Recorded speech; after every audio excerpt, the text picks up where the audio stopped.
everyone, and thank you for joining us today. So we're going to begin the webinar in about 2 more minutes, but I wanted to do a quick sound check first. So if you can hear me, please just type in the chat box or raise your hand and let us know that you can hear us. Okay, great. Looks like we have sound. Thank you, everyone.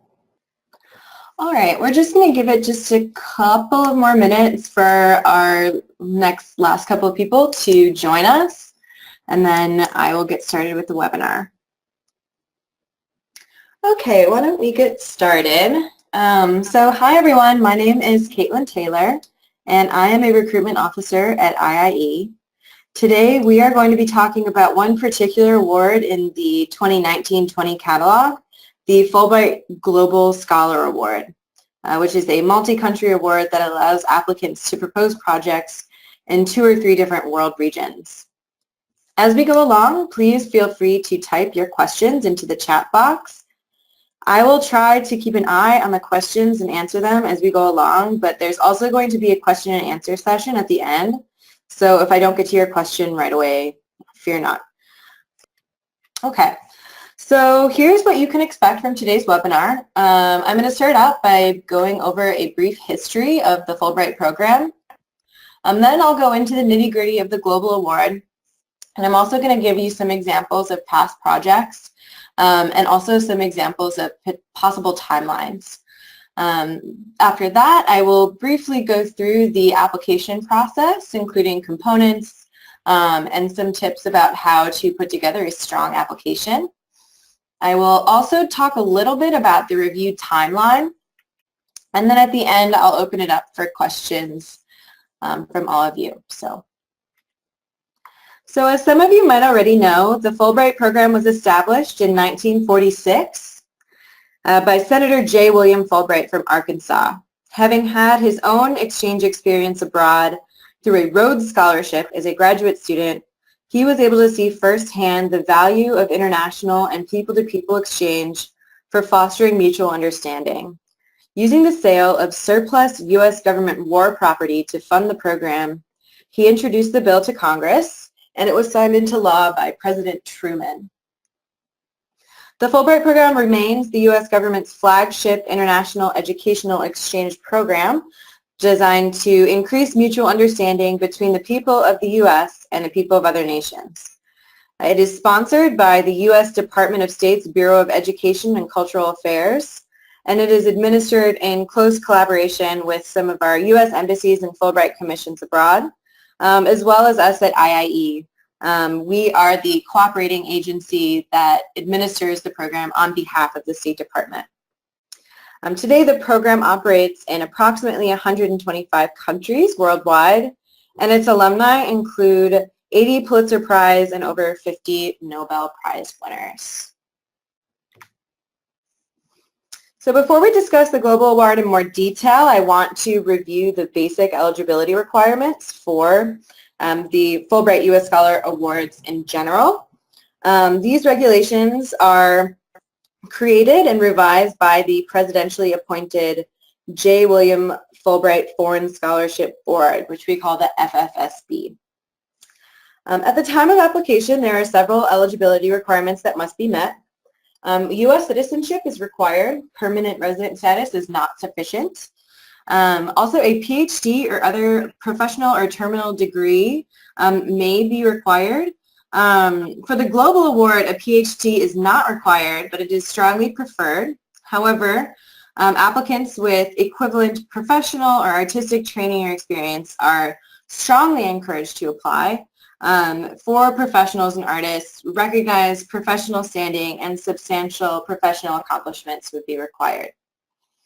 I also want to mention new policies that govern eligibility as it relates to previous Fulbright U.S. Scholar grants. If you previously held a U.S. Scholar grant, not a specialist or a student or a Fulbright Hayes or any of the other Fulbrights, but if you've held a U.S. Scholar grant in the past 2 years, please review these policies or contact us to make sure that you're eligible. It is essentially that there is a 2-year waiting period between the time that you completed your previous grant and when you would apply for the next grant. So if you completed your grant in June of 2016, you're eligible to apply again in June of 2018. So again, if you have any questions about that, please let me know. Okay, we're going to go into just an overview of the Global Award. So the Global Award is a significant innovation for Fulbright. We recently selected only our third cohort of Global Scholars, so this is a newer structure of award for Fulbright. The projects proposed must include at least 2 separate world regions. The regions are defined by the State Department as Sub-Saharan Africa, East Asia and the Pacific, Europe, Eurasia, Middle East and North Africa, South and Central Asia, and Western Hemisphere. Projects which include countries from only one world region will not be accepted. I cannot emphasize this enough.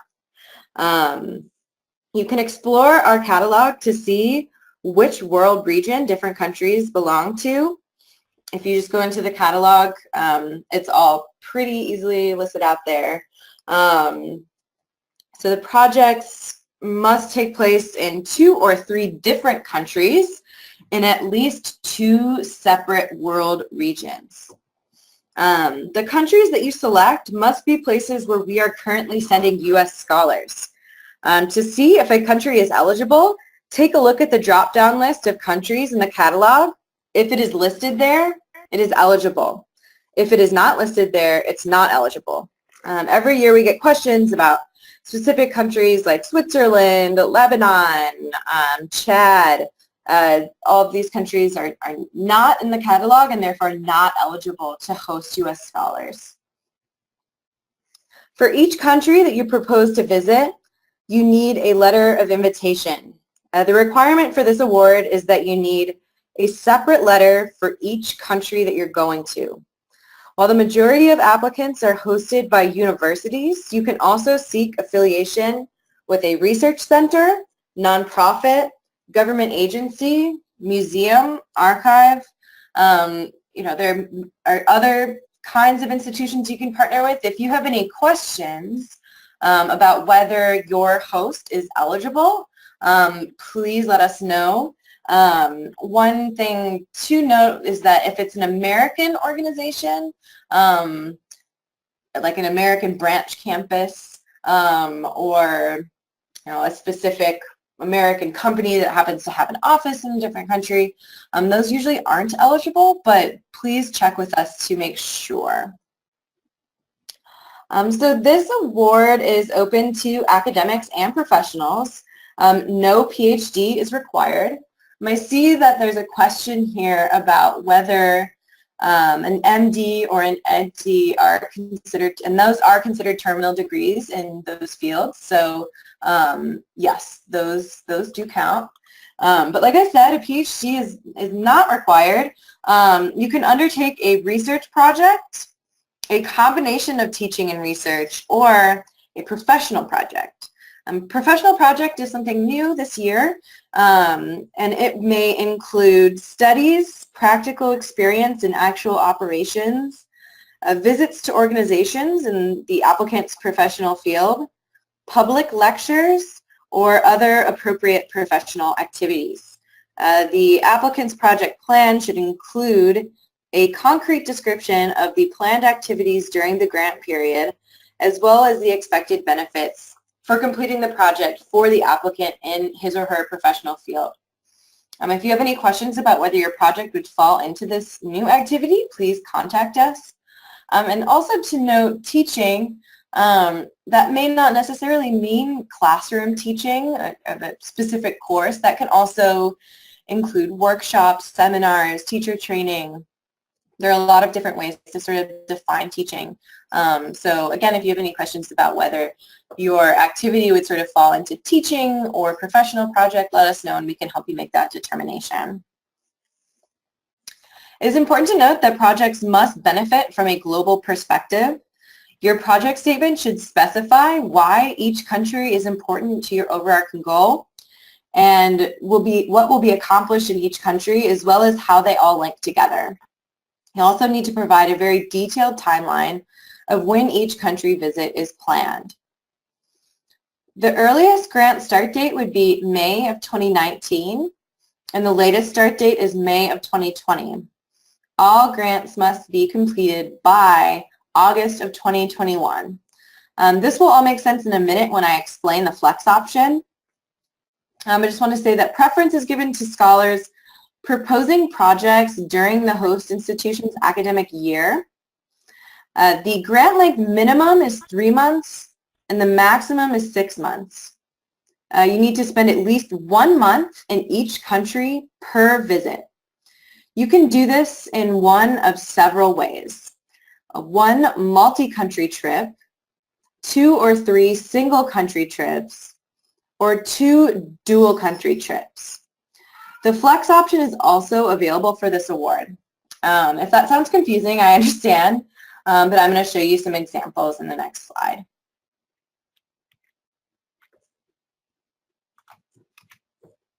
Okay, so here are a couple of different scenarios to help explain how you can structure the timeline of your grant. In your project statement, your timeline should be laid out clearly like you see here. Scenario 1 is one multi-country trip, and I'm using the example countries of France, Morocco, and Brazil. All are in different world regions. France, obviously, in Europe. Morocco is a part of Middle East and North Africa, and Brazil is a part of the Western Hemisphere. So in scenario 1, that would involve, back-to-back, no breaks in between, one trip that is cut up into the 2 or 3 different segments. So if you wanted to start in September, go to France for 2 months, and then from France, fly to Morocco, and you're there from November to December for 2 months doing your project. Then from Morocco, you fly to Brazil, spend January and February in Brazil, and then in February, you return home. So that's one example of how you can do it. Scenario 2 is to do 2 or 3 single country trips, and this is what we sort of term flex. Flex allows you to separate your grant into 1 or 2 academic years, and you have breaks in between the different segments. So for scenario 2, if you wanted to do 2 or 3 single country trips, you could go to France for 2 months in the fall and then come back to the U.S. And then later in the spring of the following year, decide to go back, go to Morocco for 2 months, and then return to the U.S. again. And then the following fall, go to Brazil. So that's sort of one example, and that would be spread out over, so the September and October in France could be in the fall of 2019, and then the next fall, the September and October in Brazil would be in 2020. So there would be a year in between your different grant segments. So scenario number 3 is 2 dual country trips. In this one, I give an example of spreading it out over 2 academic years and with just 2 countries. So you don't have to go to 3 countries. You can go to just 2. And this, again, would sort of split up into different years. So you could go one fall to France and Morocco, and then, come back, and then go back again the following fall. This scenario we see a lot with projects that are, sort of longitudinal in nature. If you want to go and check something and then come back and sort of have a comparison between 2 different periods of time. So these are the 3 different ways that you can structure your grant. There are, other ways that people often ask us about that are not possible. You cannot do 3 dual country trips. You can only do 2. And you can't do triple country trips. So you could not, in scenario 3, go to France, Morocco, and Brazil, and then go back the next year to France, Morocco, and Brazil. That's not possible with this grant. So if you do want to do multi-country grants, then you may want to limit your project to just 2 countries. Okay. I see some questions here. Is there a minimum of 2 months for each country? The minimum is 1 month, and the maximum is 3 months. So I'm just using 2 months as an example here, but this pretty easily could have been 1 month as well. Okay, I see. How would one teach if you are only in the host country for 1 month? Like I said a couple of slides earlier, that teaching may not necessarily mean classroom teaching. This could mean being a guest lecturer in a classroom. It could mean teaching an intensive workshop. How you do that is really up to you and your host institution. So you'll just sort of need to agree with them about what that teaching will look like and what the timeline will look like. Okay. Okay. I'm going to move to our next slide. Okay. The benefits of the grant. All of this is available in the award description, but I'll go over it quickly because we always get questions about it. Your grant provides you with round-trip economy class airfare to and from each of the countries you'll be visiting for each trip. You'll also get $500 in relocation allowance per country per visit to cover the cost of, excess baggage, shipping things, whatever, you need to relocate. For teaching grants, there is also a $750 book allowance. Books purchased should be donated to the host institution upon completion of the grant. While other awards offer airfare and increased stipend and tuition benefits for accompanying dependents, that is not available for this award. And then the monthly stipend will follow the rates for core Fulbright U.S. Scholar grants in each proposed country. These figures can be found under the Awards Benefit tab on any award page. The amount can vary depending on academic rank, the city or country of placement, or the type of award. The final grant amounts will be determined prior to the start of the 1920 academic year and are subject to the availability of funds. The U.S. Department of State reserves the right to alter without notice participating countries, the number of awards and allowances.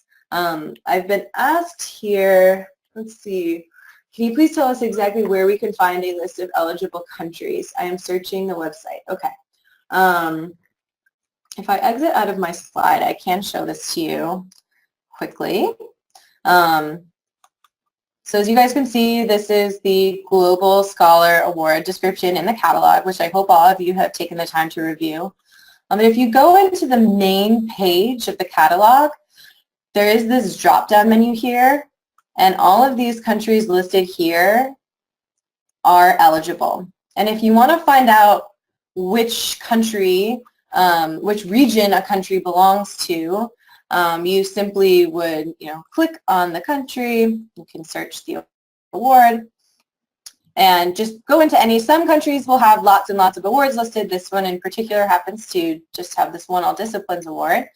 But when you click into it, you can see here it's Western Hemisphere. It's listed there. And then if you want to find out the award benefits for this country, you just slide over to this tab, and this will give you a good estimate of what the monthly stipends are like for that country. So if you are proposing to go to Barbados, this is where you'd find that. And then if you want to say, oh, I also want to go to the UK, you would just want to go back and search the UK and go into the UK award and see what the differences in the amounts that are provided. So that's how you would find out what the potential grant amounts would be. Okay. I hope that answers your questions. Okay. Looking at your questions. Can you do multiple institutions in one country in that 1 month? That's a great question. So you are only permitted to have one letter of invitation per country that you're going to, one main host.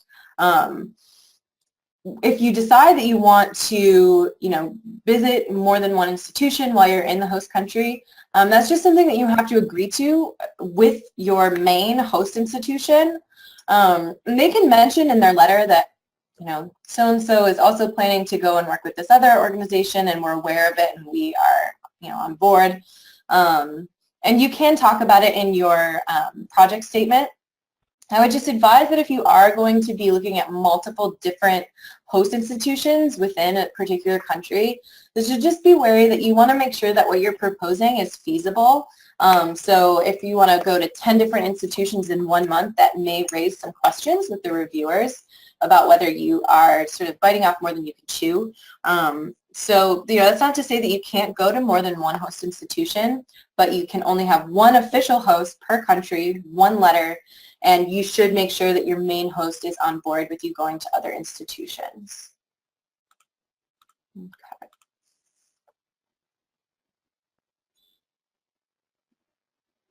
Is there a preference for the length of time in each country? No. As long as it's within the let's see, where is it? Within the 1 month to 3 months in each country. Yeah, so here you go. 1 month must be spent in each host country. As long as it's within that, requirement, then there's no preference otherwise. Okay. I'm seeing lots and lots of questions. I'm going to save some of these for the end and keep going with the rest of my presentation. Okay. So this page is intended to give you an idea of the types of projects that have been successful in the past. They span all imaginable disciplines, from the arts to environmental studies, religious studies to sports, economics, education. All disciplines are welcome. As you can see, all of these projects have at least 2 world regions indicated. You may have seen examples in the past of projects in one world region, but that was before we implemented the 2 world regions rule in the second cohort of this award. So there does need to be at least 2 different world regions represented.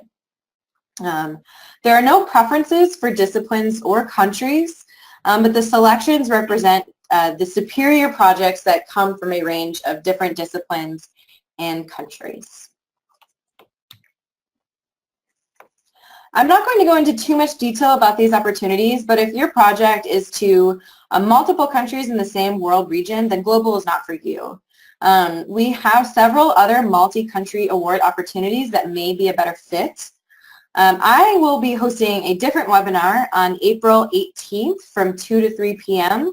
About these opportunities. If you are curious about them, please register. I'll also be hosting another webinar this Wednesday about the Middle East and North Africa if you're interested in the Middle East and North Africa Regional Research Program. But I just wanted to make sure that you guys were aware that there are other multi-country awards that may be a better fit for your project. Okay, so what exactly does the application look like? It's fairly straightforward. In addition to a standard form with your personal information, we ask for a 3 to 5 page project statement. The document should be single-spaced with 12-point or larger font and 1-inch margins. I highly recommend headers or bullets to organize and convey key elements and as well as page numbers. Broadly speaking, this document should address what you propose to do, how you propose to do it, why it is important, and what benefits it will produce for the host, your discipline, for you, and for your home institution. There is a lot more guidance about the project statement, including prompting questions and samples on our website. It is important to remember that if you are applying for a flex grant, this is where you would set out clear plans and justification for flex, including a detailed project timeline. I'll talk more about this particular application component in our next slide. But moving on, this award also requires letters of invitation from each host country. A letter of invitation is an expression of interest from a host institution. There are no specific requirements for such letters, but it might include the activities to which you're being invited to do, the period of time for which you are invited, and a description of your host's interest in your project and how it will benefit their institution. The letter should be on official letterhead. If the letter is not in English, you should include an English translation of it along with the original. A single institution is free to send letters to multiple candidates, so be aware that a letter is not a legally binding pledge, nor does it guarantee an applicant a grant. So how do you get a letter? If you do not have contacts in your country of interest, we have some recommendations. One is to start using the resources on your home campus. such as the international office or speaking with international students and faculty, colleagues that have gone abroad. You can also take a look at our scholar directory, which lists the names, project titles, countries, and host institutions of previous Fulbrighters. Our alumni are very helpful people, so if you see someone who has previously gone to the country you're proposing to go to, and you're interested in the host that they have listed, please reach out to them and ask them for an introduction. 99% of the time they're willing to help out. Also, Google is your best friend. Look at university websites in your host country and locate contact information for different departments. More often than not, you can find this information with a couple of keystrokes. We at IIE do not keep the names or contact information of people at specific host institutions, so this part requires some hard work and ingenuity on your part. I'm going to see if we have any questions about the letter.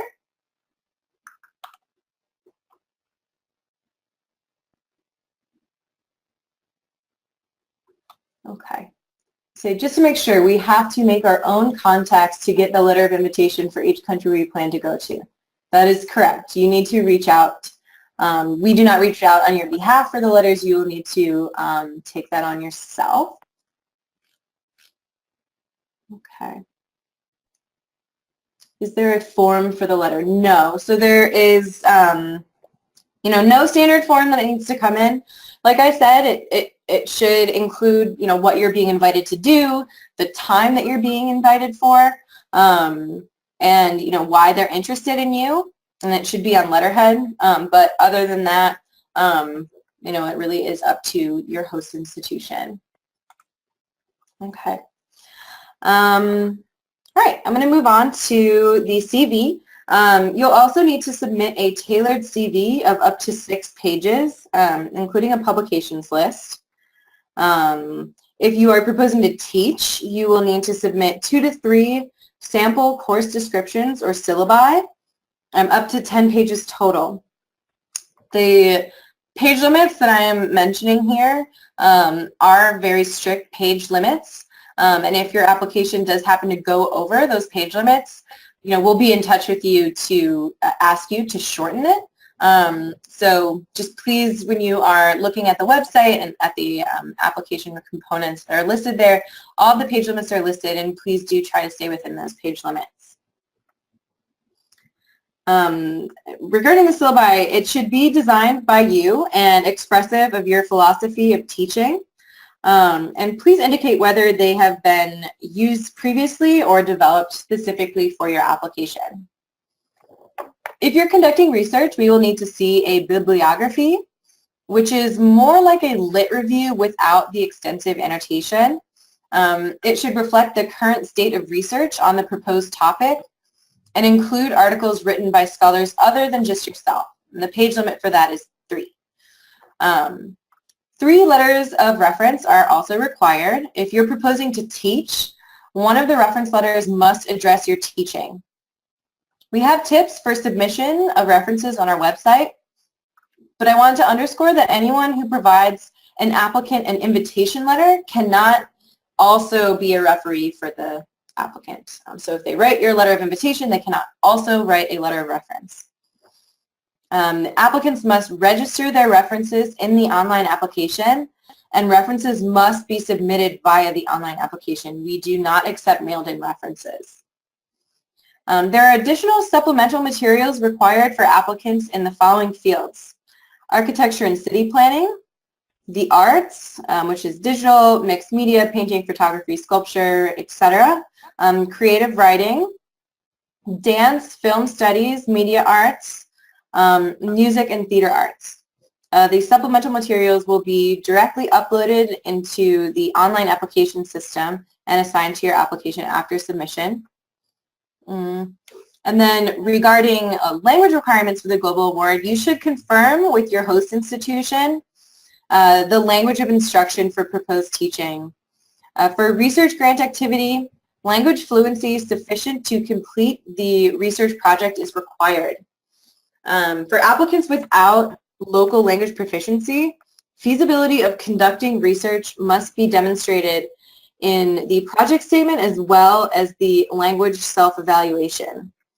This might mean that you will be working with a translator, or you'll be working in a lab where all of your collaborators speak English. But just sort of assume that we need to know, if you don't have the language proficiency, you need to explain to us how you can still complete your grant without that language proficiency.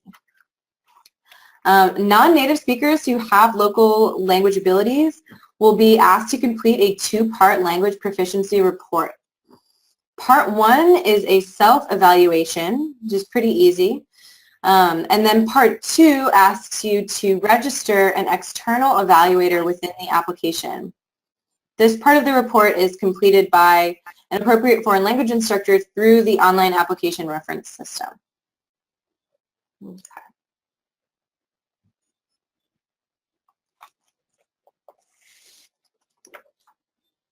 Okay, I have a question here. Do the people writing the recommendations upload it themselves or send it to me for upload? So the way that it works is you register people in your online application, including their email addresses, and then they will receive, once you register them, they will receive an email into their inbox that says, here's the link, please upload your letter here. And then they click on that link and they actually upload the letter themselves, so they do not need to send it to you.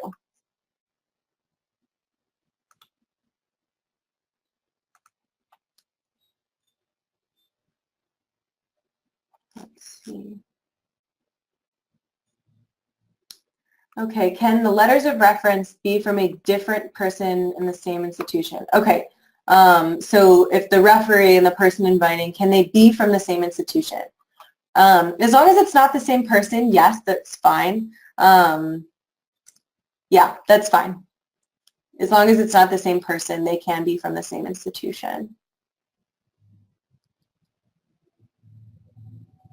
What if you only speak the language of one of the host countries? That's fine if you are planning to, for example, going back to the sort of France, Brazil, Morocco example, if, you only speak French, you would just need to explain how, the French would work in France, and in Morocco you would be fine. But in Brazil, if you don't have the language proficiency for that country, you just, again, need to explain how you plan to complete your research without the language proficiency. What does that mean? Are you going to be doing your interviews in English? Are you going to be working with a translator? You just need to explain how you will be able to complete your grant without that language proficiency. The criteria for native speakers, you do not need to fill out the Part 2 of the report, the external evaluator. You just need to fill out the self-evaluation and just indicate that you're a native speaker.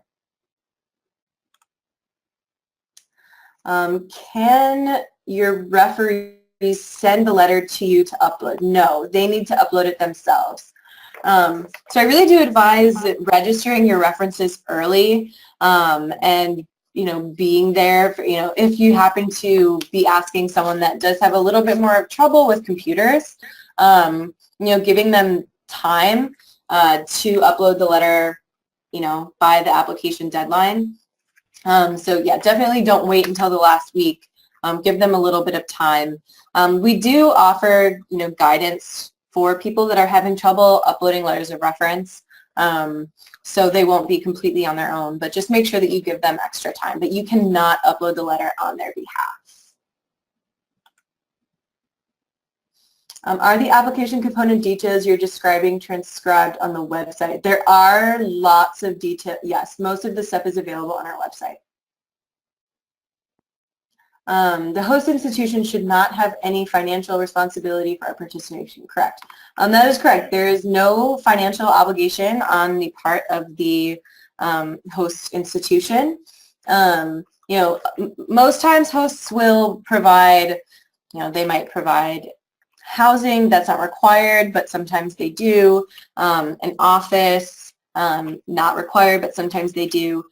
In your letter of invitation, if they are able to provide any of those resources, they should indicate that, but it's not required.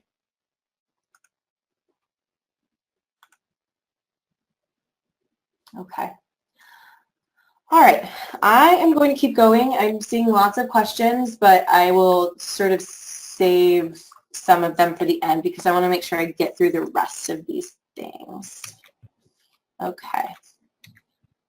Just to kind of go into how to submit a competitive application. So broadly speaking, this is a competitive application process, and therefore your Fulbright proposal needs to be three things: clear, concise, and compelling.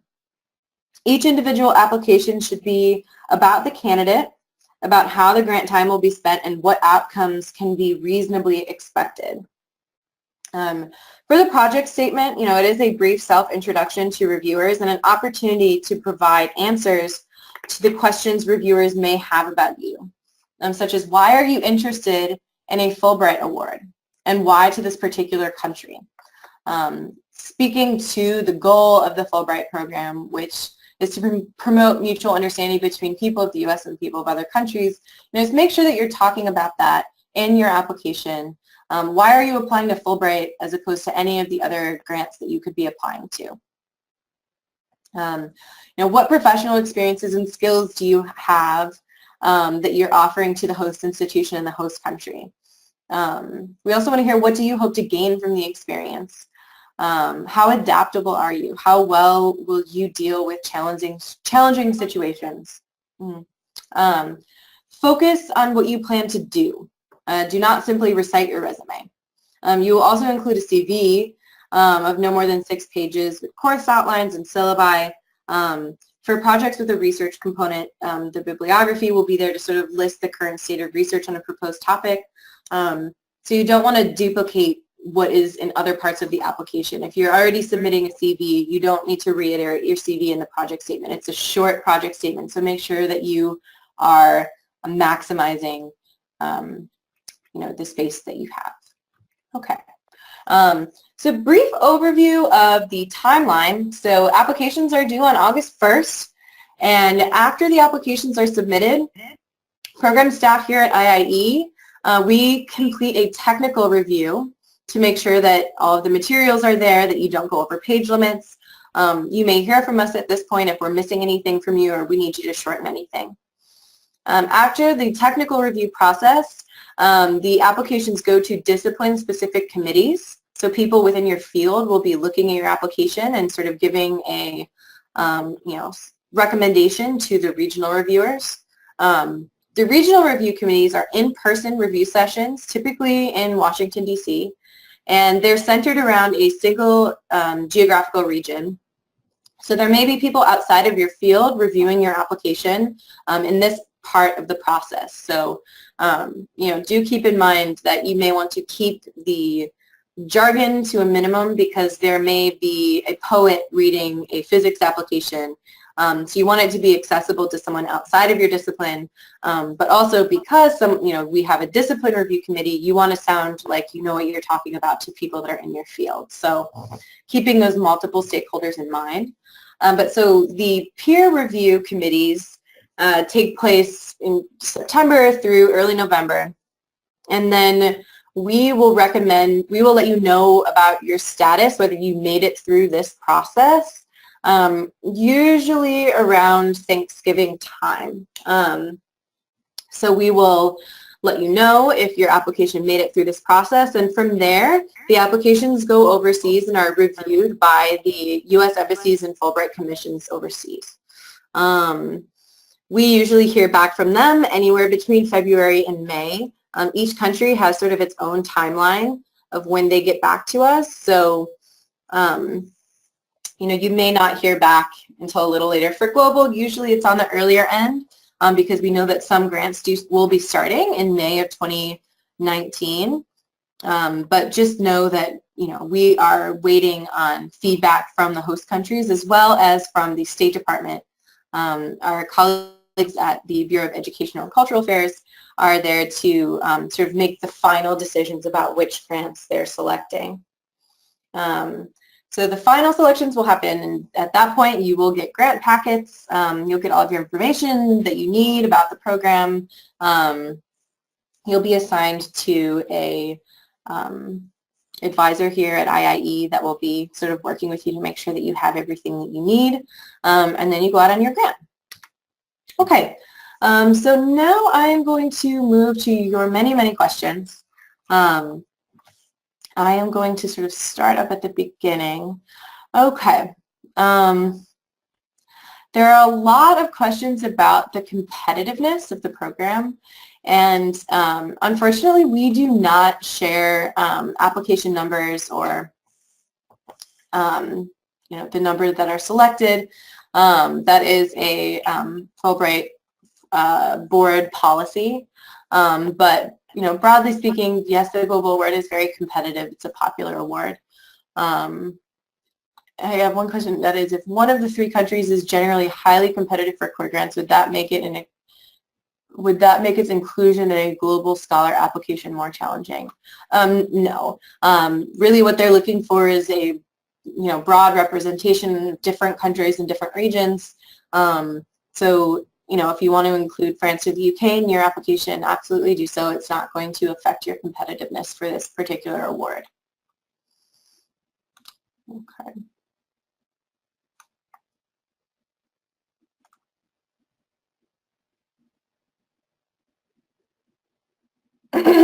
I'm just reading through your questions. Can you go to host countries in the summers of 2019 and 2020 as long as they correspond with their academic years? Yes. Anytime between May of 2019 and May of 2020 is when your grants can start.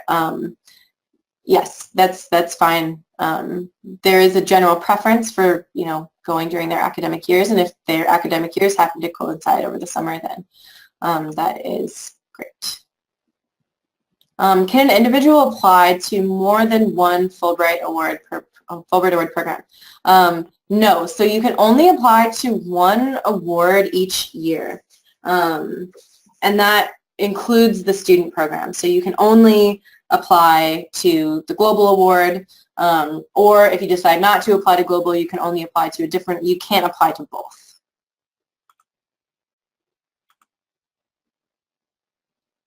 Are these slides available for us to review later on? Yes. These slides and the recording of the presentation will be uploaded to our website, usually within 5 working days. So at some point next week, all of this will be available to you if you want to rewatch.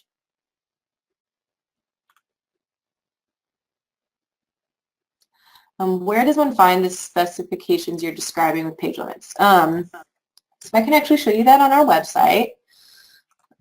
Going back to our website here, so everyone, I hope you can all see this. So this is the core page for the Fulbright Scholar Program. And if you just sort of navigate over to application, here are a couple of very helpful resources. The application guidelines is where you can find all of the page limits, depending if you're applying for a teaching award, a research award, or teaching, teaching research. So this is where you'll be able to find all of that. But I do also recommend taking a look at the review criteria. While I'm here, I just want to point it out to you guys, that these are the things that the reviewers will be considering when they evaluate your application. So make sure that when you're writing your project statement, you are answering all of these questions for the reviewers, because this is what we will be considering when we sit in that room together. One other thing that I do want to show to you that I mentioned was the Fulbright Scholar Directory, which you can get to on the main page of our website, view the Fulbright Scholar Directory. And this will take you to a list of all of the Fulbrighters, both visiting and American citizens that have gone abroad. And if you want to see, for example, U.S. scholars in the core program that have gone to Morocco, you can do that. It'll pull up a list here. And then you can go into the name of the person and it'll show you, okay, this is what the person worked on. Here was their host institution. And then, most faculty have, their email addresses are pretty easy to find. They have faculty web pages that you could just Google John, send him an email and say, "Hi, John, I'm interested in being affiliated with this university. Could you put me in touch with your contact there?" So that's one way that a lot of people find those letters of invitation. Okay.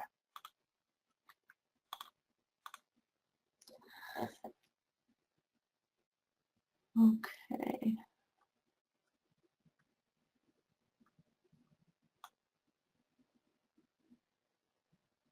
Can syllabi be different for different countries? Yes, they can be different for different countries. As long as you're within the page limits, so you can only include 2 or 3 different syllabi, and it needs to be under 10 pages total. So if you want to design a course, one different course for 3 different countries and include all 3 of them, as long as you're under 10 pages, then yes, you can submit that way. If you plan to teach less formal workshops, are formal syllabi still required? You'll need to include a description, just a course description. It doesn't need to be, your standard, very official syllabi, but you do still need to have at least a general outline of what the workshop will be like. So you do need to include something, but not a formal syllabi. Okay. We have someone here that is an adjunct at a university who will be finishing his contract. Should I claim no institutional affiliation on my application as I will no longer be an employee of the university by the time of this grant project? Will this be detrimental for my application? No, it will not be detrimental for your application. We have plenty of independent scholars and also plenty of retired scholars that apply. You do not have to be currently employed by a university or have any kind of institutional affiliation to be eligible to apply. You would just list yourself as an independent scholar, and it would not be detrimental to your application. Okay. Do we need to have any documents from our institution in the States where we serve on faculty full-time? No. If you need, what do they call it, the ERB process on your campus, we sort of leave that up to the scholar that that whatever your research you're planning to undertake, that it, is approved by your university. You don't need to have any specific letter saying that they're letting you do a Fulbright or anything like that. We do not require that. That said, I do really advise that if you are planning to apply, to let your home institution know early on that you're applying and for what period you're applying, so that, if you do happen to be selected for a grant, that there has been some thought put into covering your teaching course load and whatever else needs to be done within your department. So, letting them know early usually works out better for applicants, particularly when it comes to, whatever benefits there will still be available to you while you are on your grant. Is there a preference for teaching versus a research project? No, there's no preference. I'd say that the, professional project is something that we're trying this year. So that's definitely something that we are very eager to see, particularly from people in the arts and professionals. But with teaching versus research, you're not able to do just teaching as a global scholar. So if we go to the global award, you can kind of see the activities on the side here. So you would either be able to do a combination of teaching and research or research only. So you wouldn't be able to do just teaching, but if you want to just do research and you're not interested in including teaching, that's fine. But you'll still want to include some kind of community engagement idea in your proposal, just so that we know that you're going to be fulfilling that part of the grant. The mission of the Fulbright program, which is to promote mutual understanding. We want to know that you're not just going to be sitting in a lab, by yourself, so you will still want to include some indication of how you plan to promote mutual understanding. Okay. I'm looking at your questions.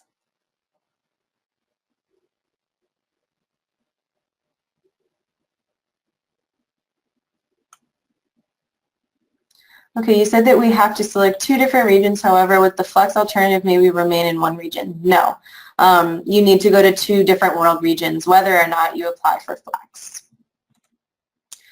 Is this award open to undergraduates? No. If you are an undergraduate, I would recommend taking a look at the Fulbright U.S. student program.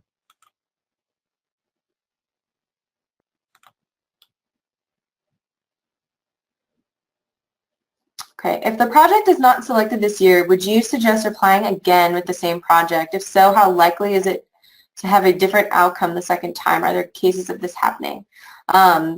Yes, if you're not selected, I would recommend reapplying. It really depends on at what point your application, doesn't make it through.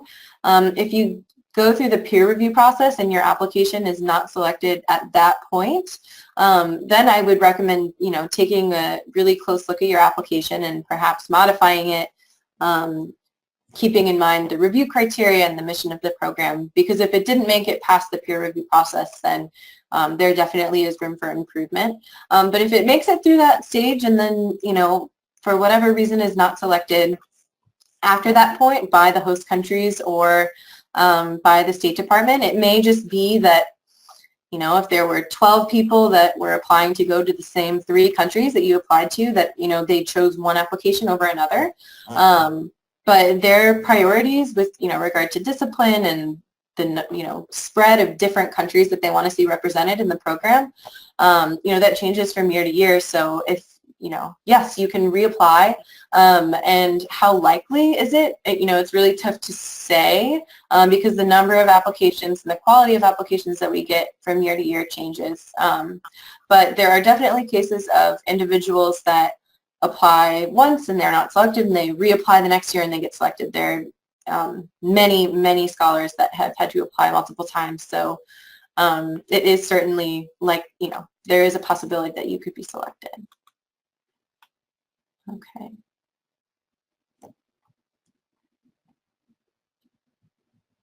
So I have some questions about the professional projects. And professional project, it is something that's new for us this year. So if you're not finding information about it on the website, I apologize.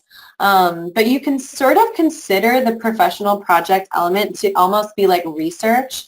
And any of your professional projects, page limits, prompting questions for your project statement, I would just look at what we're asking for research and answer your questions as though it were research. One of the big reasons that we added this professional project is for artists because there, is maybe some misunderstanding between different academic disciplines about what constitutes research in the arts. So we are calling them professional projects to sort of give them that separate qualifications so that, you're not, research for people in the arts is different than what research would look like in physics. So, but you can sort of consider your professional project to be research. Okay, if a country offers teaching research core grant, not research only, could one still include this country in the global scholar application that is research only? Yes. You don't need to take a look at the award descriptions, other award descriptions for the other host country, outside of taking a look at what the award benefits are. If they don't allow research only in their country and that particular all disciplines award or whatever it is, you can still apply for it with global.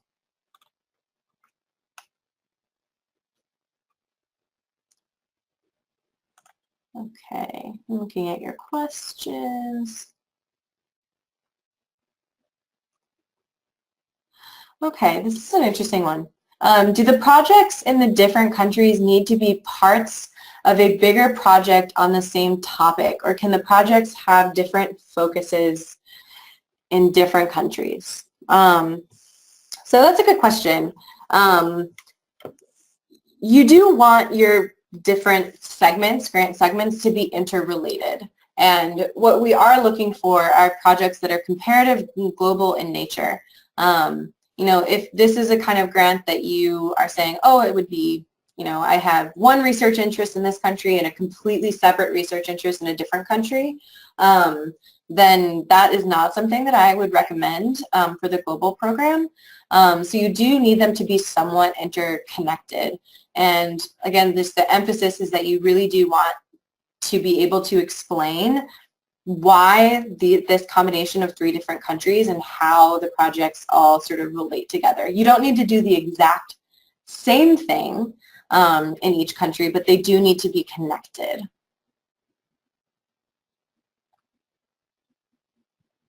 Okay. If you have not been selected in the past, should I mention this in my project statement? You don't need to. You can if you want to, but it's not required. Can the application be co-submitted with a co-PI? No. You need to apply individually. We do not accept joint applications.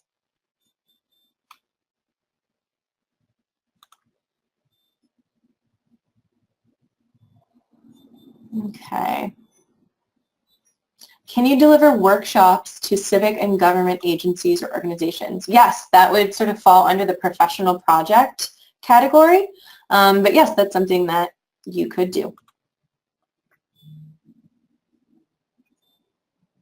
Can the letter of invitation be from a nonprofit organization, or does it need to be from an academic host? No, it does not necessarily need to be from an academic host or a university. It can come from a nonprofit.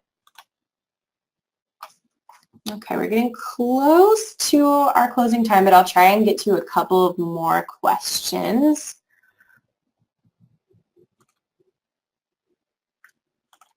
Okay. It looks like a lot of these questions are very specific cases. So if you have a question that is, a very particular eligibility question, please reach out to me. My email address is listed on the screen here. And, we can have a one-on-one advising session. But it looks like we are out of time. I want to thank everyone for joining me, for being here, and I hope this webinar was helpful. We do have a whole series of webinars that we do, usually at least 1 or 2 different webinars a week. So if you found this helpful and you want to hear from other voices from IIE, I would highly recommend attending another one of our webinars. And like I said, there will be another multi-country webinar on April 18th if you're interested in some of the regional multi-country awards. So thank you, everyone, and have a great day.